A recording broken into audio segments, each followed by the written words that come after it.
Madame, Monsieur, bienvenue dans cette émission Vert Vert Info. Comme vous le savez, c'est votre magazine des questions environnementales et de développement durable. Cette émission, en fait, qui vous permet d'entrer en contact avec l'actualité environnementale de développement durable, tant en République démocratique du Congo, ailleurs à travers le monde. Réforme forestière en République démocratique du Congo, où en est-on avec la nouvelle politique forestière nationale? Où en est-on avec la révision du code forestier pour l'adapter aux réalités des nouvelles thématiques émergentes? C'est en fait cette question que nous allons devoir poser à notre invité de ce jour. Il s'agit du professeur Augustin Ngué. Professeur, bonjour. Bonjour, monsieur le journaliste. Bienvenue dans cette émission. Merci beaucoup. Qui est Augustin Ngué? Merci. Augustin Ngué, il est 2 fois docteur en agroéconomie, et puis il est docteur en environnement, gestion des ressources naturelles. Il est aussi professeur à l'université de Lubumbashi, et puis coordonnateur de l'école doctorale de l'université de Bayengwabi et Kolwezi. Entre-temps, il s'occupe plus des questions liées aux politiques sectorielles, environnementales et tout. Alors, professeur, comme nous l'avons dit tantôt, nous allons parler donc de la réforme forestière, nous avons le code forestier, mais nous avons également la politique forestière nationale. Mais d'abord, on nous dit 155 millions d'hectares de forêt pour la République démocratique du Congo. Est-ce que vous pouvez nous dire en tant que scientifique, quel est le chiffre exact de l'étendue de nos forêts? Jusque-là, d'après une étude qui a été effectuée récemment sur le capital forestier, on est autour de 170 millions d'hectares. Donc les ressources forestières, c'est encore disponible. C'est ça la force même de la RDC. Oui. On est à 170 millions d'hectares. Ouais. Sans compter l'exploitation artisanale, industrielle, l'agriculture itinérante sur brûle. Oui, chaque année, nous perdons 1 million d'hectares. Et vous pouvez comprendre vous-même, chaque année, nous perdons 1 million d'hectares. Et aujourd'hui, on est à 170 millions d'hectares. Ça veut dire que si rien ne change, les forêts ne font que diminuer. C'est ça, en fait, les problèmes. Alors, chaque année, si nous perdons 1 million d'hectares, mais les 170 millions persistent. Non, 170 millions, c'était l'année passée. Okay. Oui, c'était l'année passée. Et donc aujourd'hui, on est peut-être à 160 quelques millions. Oui, oui. On est peut-être à 160. Oui, mais ça continue à diminuer. Parce qu'il n'y a rien qui est fait pour que cela s'arrête. Alors, professeur, en 2002, la RDC s'est dotée d'un code forestier, mais jusque-là, le pays peine à se doter d'une politique forestière nationale. Mais les débats, pour certains, c'est entre le code forestier, la loi et la politique forestière nationale, qu'est-ce qui devrait précéder? Ce qui doit toujours précéder, ça dépend de la théorie et des principes même de la réforme forestière. Donc, la première des choses, il faut définir une vision. Et la vision là, c'est que vous voulez faire de votre forêt. Cette vision, c'est ce qu'on appelle la politique. Et la politique là découle d'un diagnostic. Les documents que je viens de vous envoyer maintenant, j'ai amélioré le document pour montrer comment la politique est générée à partir du diagnostic. Et lorsqu'on a la politique, maintenant on s'est dit, quelle est comment je peux dire, l'expression juridique de cette politique-là. On va maintenant dans les codes forestiers. Donc le code forestier encadre ce que la politique a proposé. Donc c'est l'équivalent même. Donc lorsque vous voyez l'axe 1 de la politique, c'est même le titre 1 du code forestier. Voilà comment ça doit se passer. Oui. Alors, dans ces articles 4 et 5, le code forestier prévoit, bien sûr, l'élaboration de la politique. Ce qui est très grave, c'est comme si vous dites, l'enfant est né, maintenant cet enfant-là commence à exiger sa mère, en fait. Vous voyez, donc on a fait l'inversion des valeurs. Mais au moins, ils avaient compris. Pourquoi? Parce que je n'étais pas là à l'époque, j'étais encore étudiant. Je pense que leur raisonnement, c'était parce que souvent la RDC fonctionne dépendant des bailleurs. S'il y a un bailleur aujourd'hui qui vous demande d'élaborer les codes forestiers, vous ne pouvez pas dire à ces bailleurs, nous allons élaborer la politique. Je pense que ça doit être comme ça que ça s'est passé. Donc ils ont eu des financements pour les codes. Je ne sais pas si c'était quelle organisation. Maintenant, ils n'avaient pas eu de financement pour la politique. Maintenant, il y a des bailleurs qui insistent maintenant.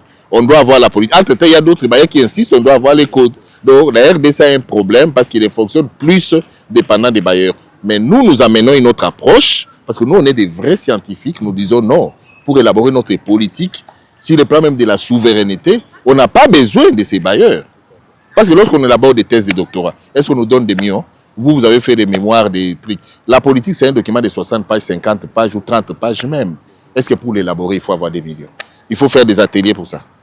Alors, par rapport à ça, professeur, on a la loi, comme on l'a dit, et la loi prévoit l'élaboration de la politique forestière nationale, À son article 4. qui prévoit l'implication, bien sûr, de toutes les parties prenantes. Mais aujourd'hui, où en sommes-nous avec l'élaboration de cette politique forestière nationale? Non, mais ce qui est vrai, c'est l'administration qui a élaboré sa politique. C'est la politique de l'administration. Il a soumis, bien sûr, au conseil prenante. Non, qui ne l'a pas soumis, qui l'a présenté au conseil consultatif. Et presque toutes les parties prenantes se sont déclarées non partant par rapport à cette politique. Voilà pourquoi l'Excellence a donné une brèche pour qu'on fasse les consultations. Mais aujourd'hui, ils sont en train, je pense qu'ils ont fini déjà les consultations. Ils doivent présenter leurs inputs. Or, s'ils présentent des éléments nouveaux, ça veut dire les codes forestiers qu'ils sont en train de faire là tombera caduque. Ils doivent reprendre encore les codes forestiers. Sinon, on aura des documents qui évoluent à plusieurs vitesses, ce qui n'est pas correct. Oui, professeur, mais par rapport à ça, il y a cette ouverture, bien sûr, du code forestier pour élaborer la politique forestière nationale. Oui. Et le processus est donc participatif. Devrait être participatif. Il ne l'est pas. Non. Mais il y a quand même la société civile qui fait des consultations. Qui a fini les consultations pour apporter, mais en retard malheureusement. Parce qu'apporter les contributions, la politique c'est un tout. Apporter des contributions, ça veut dire c'est comme si vous avez la veste là qui est déjà cousue. Quelqu'un vous dit non, on doit apporter quelque chose ici. Donc ça veut dire directement le document est déséquilibré. Vous avez un autre document que ce que vous avez dit avant.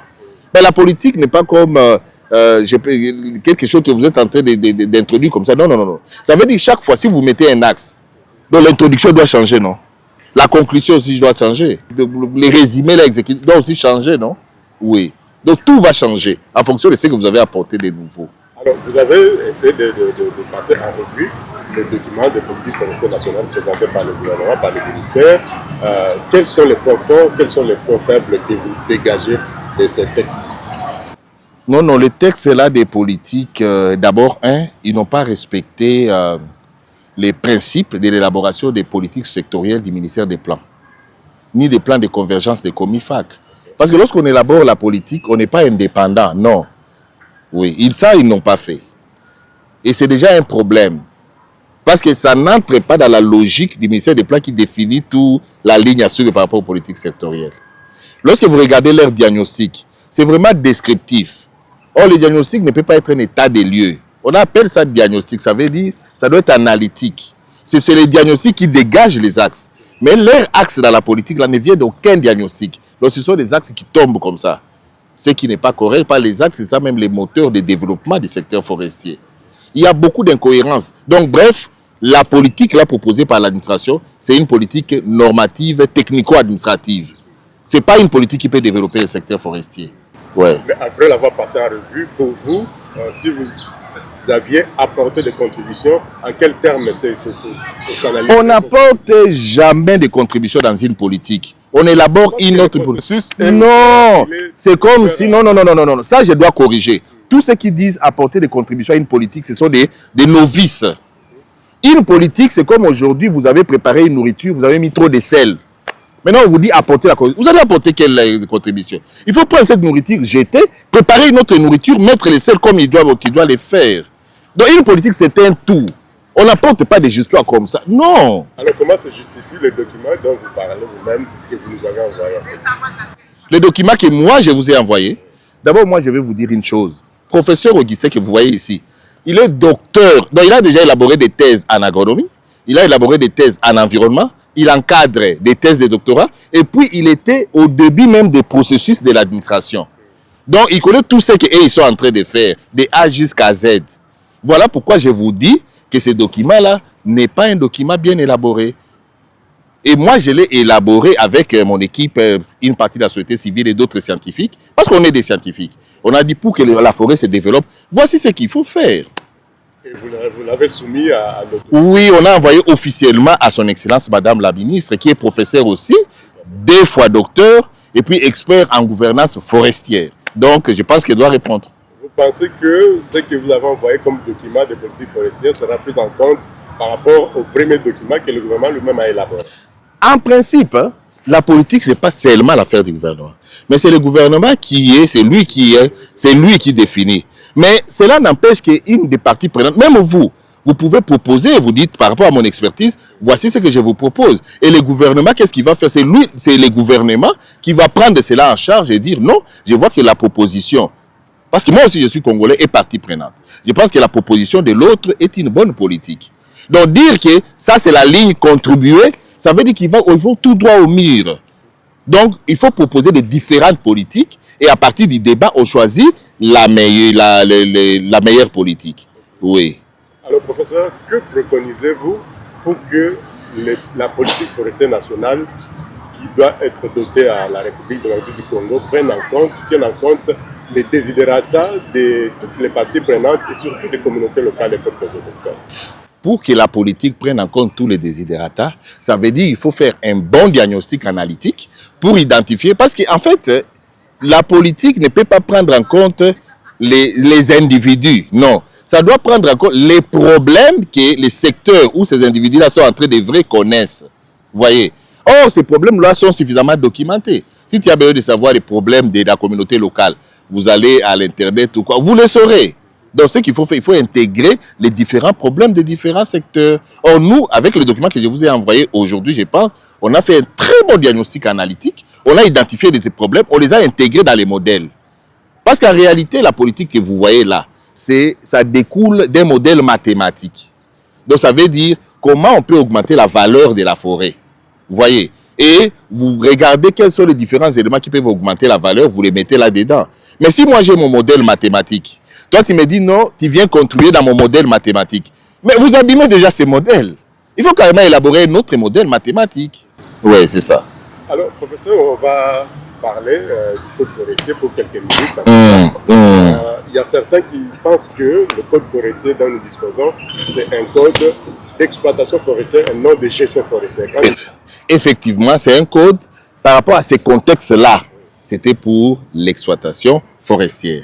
Mais maintenant, aujourd'hui, la forêt n'est plus ce qui était avant. Même la définition de la forêt doit changer. Donc, ce n'est plus une superficie comprenant des unités, des arbres et tout. Maintenant, la forêt, c'est tout un capital stratégique qui comprend plusieurs ressources.